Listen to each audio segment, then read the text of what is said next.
Hey yo, what's going on guys? It's Ray and hope y'all are having a fantastic day. Now as you can see from the title, I'm going to be showing you guys how to get the best colors on Call of Duty Vanguard. This Call of Duty takes place in World War II area, World War II stage, so it's going to be really dull simply because back in that day, back in that time, it wasn't a lot of colors. So anyway, let me cut straight to the chase. I'm going to teach you all how to get from this color to this color. As you can see, everything's a lot more fuller, everything's a lot more vibrant, everything pops more to the eye.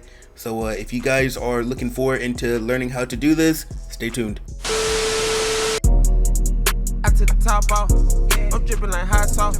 I got drinking this clean raw. Baby, give me that mean mouth. Alright, we are now loading into a game, and this is with the setting off. As you can see, everything looks really bland. I'm gonna run around the map here. Everything just looks so dull, everything just looks so depressing. You don't want to game while you're depressed, right? Surely. But anyway, this is how you get this from looking like this color to looking like this. Absolutely beautiful. Everything pops out. Look at the walls, man.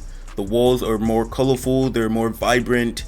Everything as a whole just looks better. So I'm going to show you guys how to do this right now. This is for PC, so I do have a lot of other tips if you are on console, so just keep watching the video.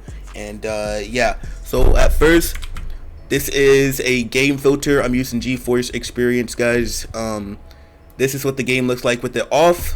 Super dull, super depressing, just not fun, doesn't pop to the eye. And this is what it looks like when it's actually in effect. So I'm going to take you through all of my settings right now, starting with the brightness and contrast. We're going to click on there. So we want exposure to be at 10%, contrast. I mess with all these settings a lot, so you might have to tweak them a little bit, probably by 5, either up or down, depending on how vibrant you want yours to be. But yeah, so we got 10 for exposure, 87% for contrast. We have highlights, negative 26%, shadows, negative 10%, and the gamma, I think it was already at 0, so we did not touch this at all.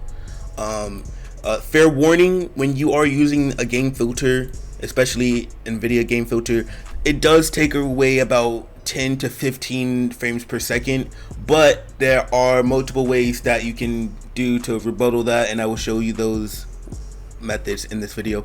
So we go down to details. We got sharpen at 0%. We got clarity negative 100. That may sound crazy, but if I turn my clarity up, you can see everything just starts to look very like Play-Doh-ish, and I just hate that. So I got my clarity all the way down to 0, and in my opinion that just makes it look super sleek and clean.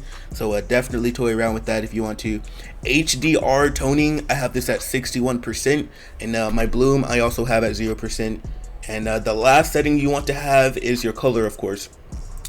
This is one of the most important settings. So tint color I have for 0, tint intensity I have 9%, temperature I bumped it down to 0.5, and vibrance I bumped it up to 20.6.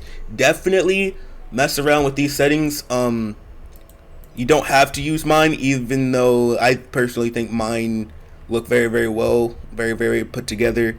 I've seen multiple other settings on YouTube, and I don't know if I'm just being biased. I probably am, but mine looks really good. So yeah, those are the NVIDIA settings, and now I will show you the best game settings for high-end and low-end PCs right now. Alright, we have made it down to the graphics part of this video, so I'm gonna start off with high-end PCs. This tab can also apply to low-end PCs as well, but you want to make sure you're playing 1920 by 1080. Alright, that's a must. You want VSync turned off. Don't use VSync in any first-person shooter. VSync is made for solo player, like roleplay kind of games, not for Call of Duty at all. Let's see. Display gamma. If you play on a monitor, you want to have this at 2.2 sRGB. However, if you play on the TV or a flat screen or something like that, you need to turn this to 2.4 BT 1886. So I play on a monitor, so I'm going to leave that how it is. HDR, you want to make sure this is turned to automatic. Focusing I have this set to off. It's your personal preference. What focusing does, it basically, if you put it on, it makes your in-game look like you're kind of watching a movie. So I don't really like that, so I'm gonna keep it unfocused. And yeah, for display adapter, I use NVIDIA 3070. That's my graphics card. On-demand texture streaming. If you are having a very hard time with packet loss, this is automatically set to on. You need to turn this off right now as soon as you can. So yeah, that's everything for the display mode. We're gonna go over to quality, and yeah, so we have custom qualities right here. If you have play on a high-end PC, leave this at 100%. However, if you play on a low-end PC like a 1060, a 10 series, I would consider bumping this down to maybe 80. However, it is going to make your game look a little bit blurry, so yeah, just take that into consideration. So for high-end PCs, I got everything at high, pretty much. We got particle resolution at low, bullet impact and sprays on. I like this personally. It's just like, it doesn't really affect anything. I just like seeing the bullet sprays and bullet patterns. Shader quality I have on low. Tessellation I have on.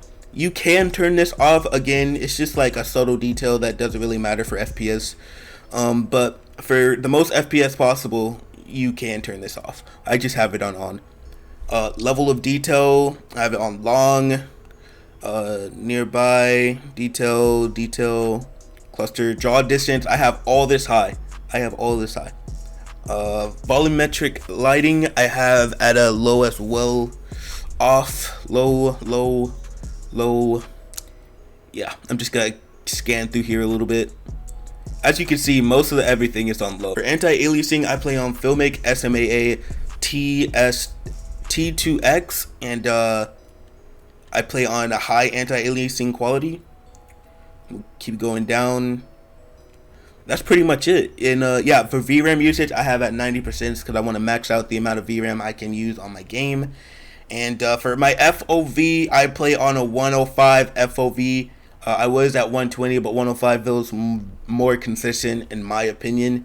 So yeah, everyone has their own personal opinion with FOV. Make sure you have world motion blur turned off, okay? You do not want this on. It's just not good. Also, make sure you have NVIDIA Reflex low latency to on plus boost. And yeah, that's pretty much all the settings you need. Hope you guys enjoyed the video, and now you can start playing your game with fuller quality, fuller colors, and have an overall better experience. Oh, I almost forgot, for low-end PCs, everything that I have for high, you just want to put on either low or medium. So if I have texture resolution that's high, I'm gonna put that to low. I'm gonna just put everything to low. And yeah, that is if you want the most FPS as possible. So I really did help a good amount of people out today. If I did, please make sure you leave a like, comment, and subscribe. Make sure you comment, because I will catch one of you guys' comments and shout you out in the next video. Thank you so much for clicking on the video, showing some love on it, and I will see you in the next one. I'm out. Peace.